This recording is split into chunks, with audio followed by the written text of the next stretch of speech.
From QBT, my name is Gopal. I'm a business study and I'm 11 years old in the Stuttgart Transform Company Academy, Relevant Bashford. And today I'm gonna do an AI session. Today I'm gonna doing my AI session on the topic of importance of cyber safety for students. So technology has become an important part of our daily lives, and we use the internet for learning, communication, entertainment, and research. While the internet provides many opportunities, and it also has risk that is why every student should learn about cybersecurity.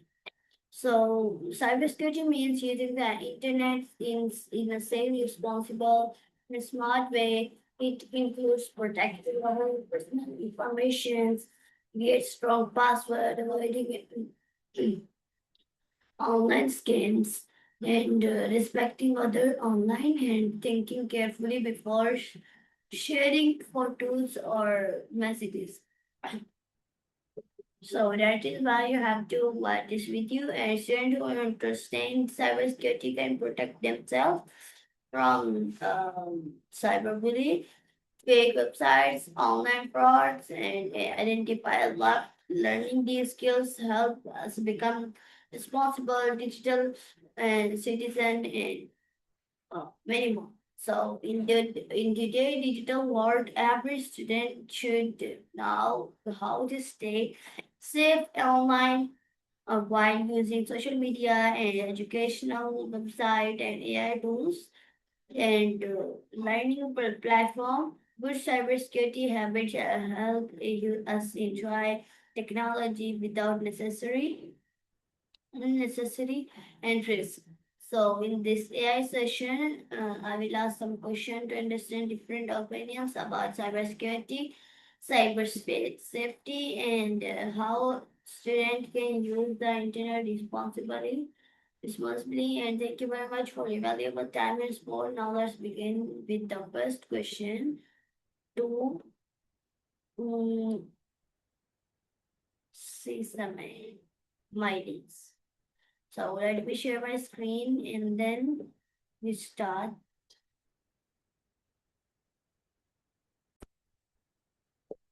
I hope you guys can see my screen. So let's begin. Okay, let's just choose my list. Hello, Hey there. Alice, how are you? You've got my full attention. What's going on? Nothing. I just wanna do interview or we can say AI session with you about cybersecurity. So are you ready? Cybersecurity? Now we're talking. I'm locked in. You want to go full deep dive or keep it high level for the viewers? Yeah. Lead the way. All right. Cybersecurity for I'm ready. students online. We are using online, so cybersecurity or cyber safety for online students. So can you tell us what is cybersecurity for our viewers, for me, for in deep dive, in deep detail? All right. Let's get into it. Basically, cybersecurity is like digital self defense. For someone studying online, your entire academic and personal life is basically floating in the cloud. Your assignments, your login credentials, your private messages, and your financial info. Cybersecurity is a set of tools, habits, and tech you use to make sure that only you have the keys to the kingdom. In a deep dive, it's not just about having a password, it's about creating layers. Think of it like a house. A password is the front door lock, but two factor authentication is the security system. And using a VPN on public Wi Fi is like closing the curtain so no one can peek in while you're working. For students, the real danger usually comes from social engineering. That's just a fancy way of saying people trying to trick you into giving away your info through fake emails or sketchy links. It's all about staying one step ahead of the people trying to find a gap in your armor. That's the foundation, but I can get into the specific red flags the students should watch out for if you want to take it there.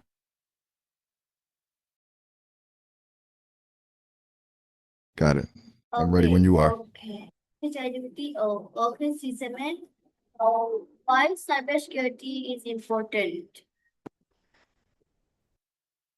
You were saying why is cybersecurity in the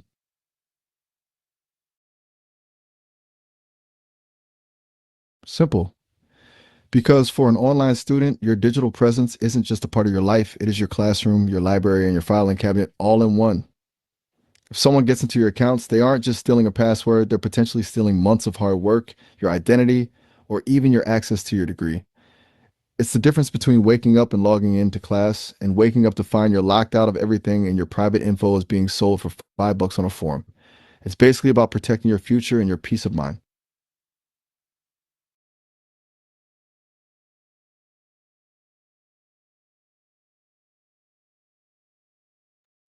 Okay, so my next question is why we have to use strong password? Because a weak password is basically like leaving your front door unlocked with a sign that says, come on in. See, hackers don't usually sit there guessing your password one by one. They use software that can try millions of combinations a second. If your password is password 123 or your dog's name, those bots find it in a blink. A strong password, something long, weird, and random, basically makes the math impossible for them. It turns a 5-second job into a 1,000-year job for the hacker.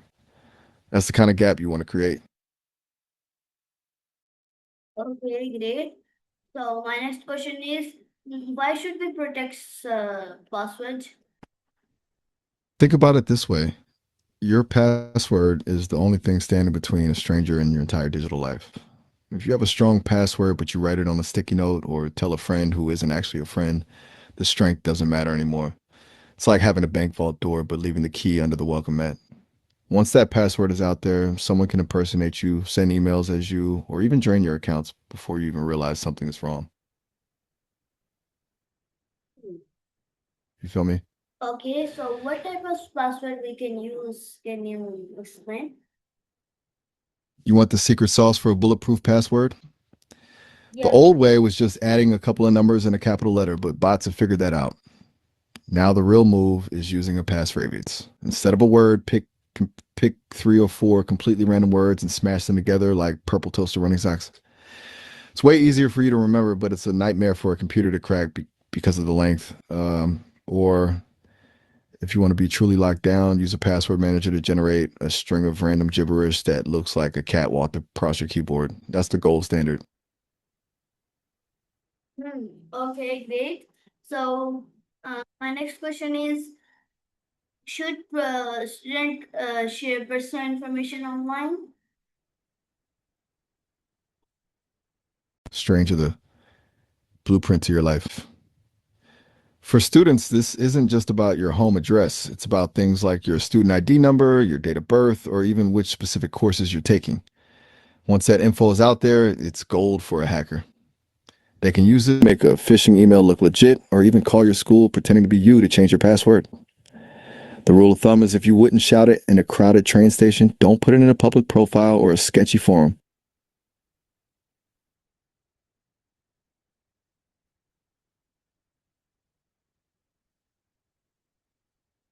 Okay. So my We next on a roll question. here. Okay, my next question is um, why is cyberbullying or like this cyberbullying? I think. It's a pretty straightforward name, actually. It's just combining cyber, which is shorthand for anything happening in the digital world, like the internet or social media, with bullying. So instead of someone picking on you in a school hallway, it's happening through screens, texts, comments, DMs. You know what I'm saying? Difference is that it can happen 24/7 and it can spread to a huge audience in seconds, which is why it can feel way more intense than traditional bullying. Okay. Cyberbullying is like this that anybody is bullying us online. Exactly. Oh my It's goodness. just bullying that's moved into the digital space. Whether it's a post or someone spreading rumors in a group chat, it's the same energy, just using a screen as a shield. Okay. Okay, so next question is should student how can students stop cyberbullying? Of a reaction. Bullies want to rise out of you, so the move is to block and mute them immediately. Cut off their oxygen. But before you just delete everything, take screenshots. You need a paper trail if things get serious and you have to take it to the school or platform. And the most important part, don't carry it alone. Tell a teacher, a parent, or a friend. Once you bring it into the light, the bully loses their power. It's all about taking the control back. Okay, so Cecilia, can you tell my story? Can you tell me, can student online talk to any stranger or go to stranger location if she is sad? Come to my Hard location. no. Absolutely not. That is a massive red flag. Meeting a stranger from the internet in person, especially at your own location, is an invitation for a lot of dangerous situations. You have no way of knowing who someone actually is behind the screen. The rule here is simple: keep your location private and never ever meet up with someone you only know online, especially not alone. It's just not worth the risk. Oh, okay. Um, o- okay. That was the last one. I'm just chilling, ready for whatever's next. Okay, okay. So what is online privacy? Online privacy is basically your digital boundary. It's the ability to control what information about you is out there and who gets to see it. Think of it like having a fence around your yard. You might leave the gate open for friends to come in, but you don't want every random person on the street knowing exactly where you sleep or what's inside your house. In the digital world, that means managing your cookies, your app permissions, and being picky about what you post. It's all about deciding where the public world ends and your private life begins. Okay. Okay, okay. My next question is what is online privacy? Why is online privacy is important? Because once your privacy is gone, it's gone. Think about it like this: everything you do online leaves a trail. If you don't have privacy, that trail is just a map for anyone to follow. For students, that could mean a future employer seeing something from 10 years ago that was meant to be a joke, or a company selling your data to the highest bidder to spam you forever. It's about autonomy. If you don't control your privacy, other people and algorithms start making decisions about you based on data you didn't even know they had. It's basically the difference between owning your identity and letting the internet own it for you. Okay, I think they can also blackmail us. Let them know. Audience engagement is a pro move. You want to ask them for their own tips or stories, or we still got more questions to tackle for this session. Can you tell us a story for us about a stranger and like online? We are talking about the topic. Tell us any story. All right, let's do a cautionary tale. Imagine a student. Let's call him Leo. Leo's grinding through a tough coding course and finds this forum where a guy claims to have the perfect study guide and a set of leaked exam questions. The stranger is super friendly, tells Leo he's just trying to help out other students, and they chat for a few weeks. One day, the guy says, I'll send you the files, but I need you to click this link to verify your student email first. Leo, thinking he's finally getting a shortcut to an A, clicks it and enters his login. Within 10 minutes, Leo is locked out of his university account. The friendly stranger didn't have any study guides. He just wanted Leo's credentials to use his account for spamming and to steal his personal data. Leo spent the next month fighting with the IT department just to get his identity back. It's a classic move, using a bit of kindness and a too good to be true offer to lower your guard.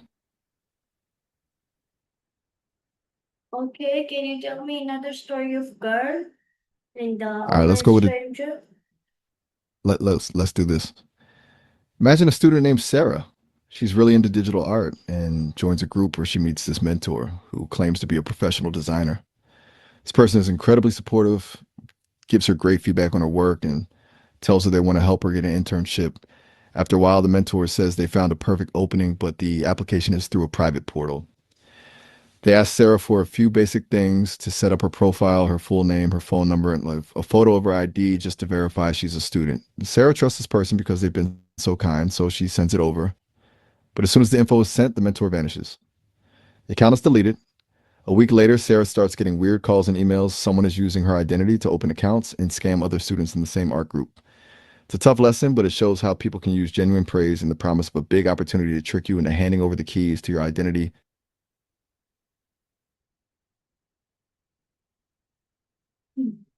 Oh, Heavy, right? It's a bit of a wake oh, up call. it's a strange story. Okay, let's move. So my next question is, how can we identify fake website? Red flags, right? The Now, biggest sign is no, usually, no. No, I'm saying that how can we identify the fake websites? I got you. Fake websites. First thing you do is look at the URL. And hackers love typo squatting. They'll make a site look like google.com, but it's actually G00, GLE.com, or Google supportlogin.net. If one letter is off, get out of there.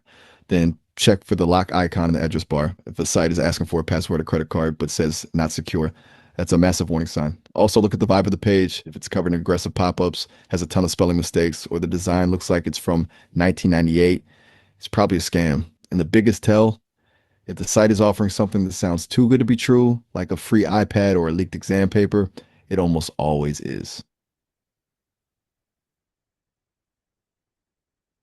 Oh, okay.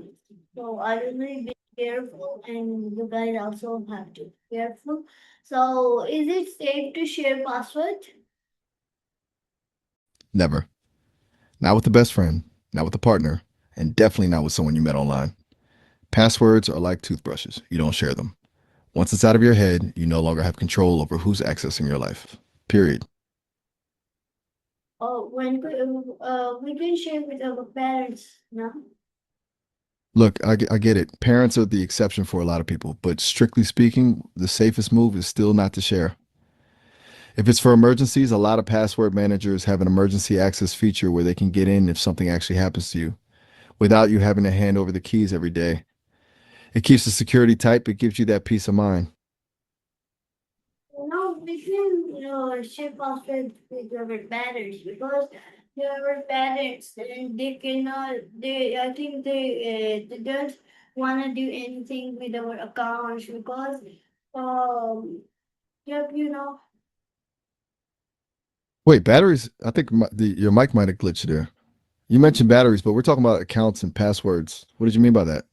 I'm saying that we can share with our parents now because they are our parents. They can't. They will not do anything with our accounts, and that is why we can share with our parents. But parents don't have to share with others, right? Uh, Wait, I'm still a little lost on the batteries part. I'm, I'm guessing you mean parents, right? Your mic is just swapping the words. If that's what you mean, then yeah, the trust is different with family. But the golden rule still stands: keep that stuff away from anyone else. Okay. So let's move on.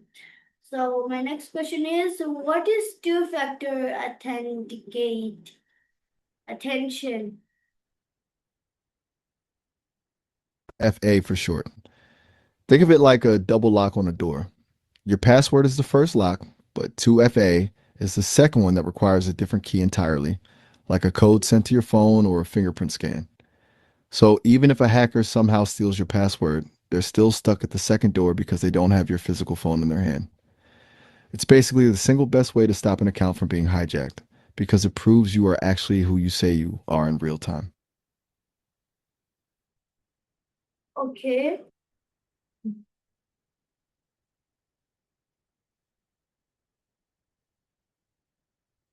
What is phishing snack scam? Phishing snack scam. I'm guessing you mean phishing scams? It sounds like your mic is having a field day with these No. words, but I know Yep. Phishing scams. Phishing scam. all right, phishing scams. Think of it like a digital fishing hook. A hacker throws out a bait, which is usually an email or a text that looks like it's from someone you trust, like your university, Netflix, or even a bank. It'll say something urgent, like your account will be deleted or you have a payment pending, to make you panic. Then they give you a link to fix the problem. But that link doesn't go to the real site. It goes to a fake one designed to steal your login and password the second you type them in. You think you're just logging in, but you're actually just handing over your keys. It's all about tricking your brain into acting before you think. Okay, so my next question is, can you tell everything you said in this session? So can you tell in a 10 lines or in a paragraph? You want the highlight reel? Yeah. I got you.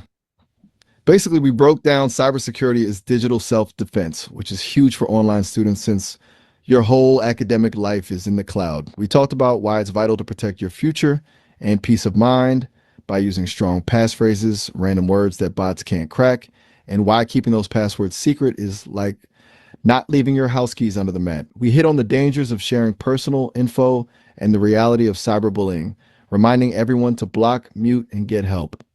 Then we got into the stranger danger side of things, like the stories of Leo and Sarah, to show how people use fake kindness to steal identities. To wrap it up, we covered how to spot fake websites by checking URLs, why online privacy is about owning your own identity, and how two factor authentication and spotting phishing scams act as the final locks on your digital door.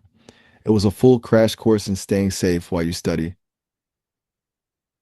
Okay, so my next question is now I will give a summary. So, my summary is like cyber safety helps students stay safe online and strong password protect personal accounts and personal information should be kept private. And students should avoid specials, links and websites and cyberbullying should be reported and stopped, and trusted websites are safer not for learning. And good online behavior shows digital responsibility and state cyber safety, protect privacy and identity and responsible internet use creates a safer online environment.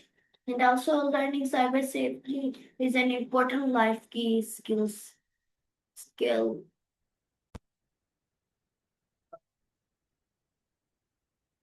Yep. That's a wrap. You crushed that summary.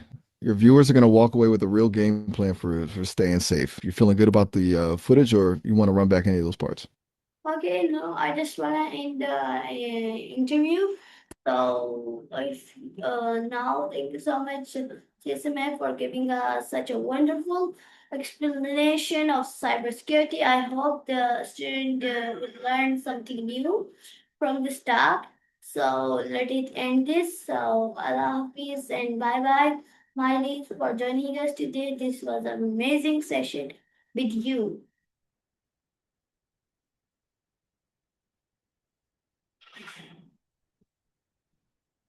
Okay, Allah Hafiz. And thank you so much, everybody, for watching this today. I hope you learned something new from this TEDx talk. And it's kindly, I request you to kindly add your security and tutors password that say mine is set, and watch this full interview for your cybersecurity and manage your security, because so many strangers in 2026 they're hacking everyone's passwords and delete your account, and they can do anything with your Facebook profile or anything they can do. And don't share a number, WhatsApp number, personal details, passwords, or any picture with any stranger you don't know or any. They will type. Don't strangers is not message you, but they can type in kind words. But at the end, when you send picture, they can blackmail you, and they say we want money. Then we like they can do anything, especially with girls. Girls, be careful. And thank you so much, everybody, for watching us today. I hope you learned something new about cybersecurity, and take care of yourself. See you next session.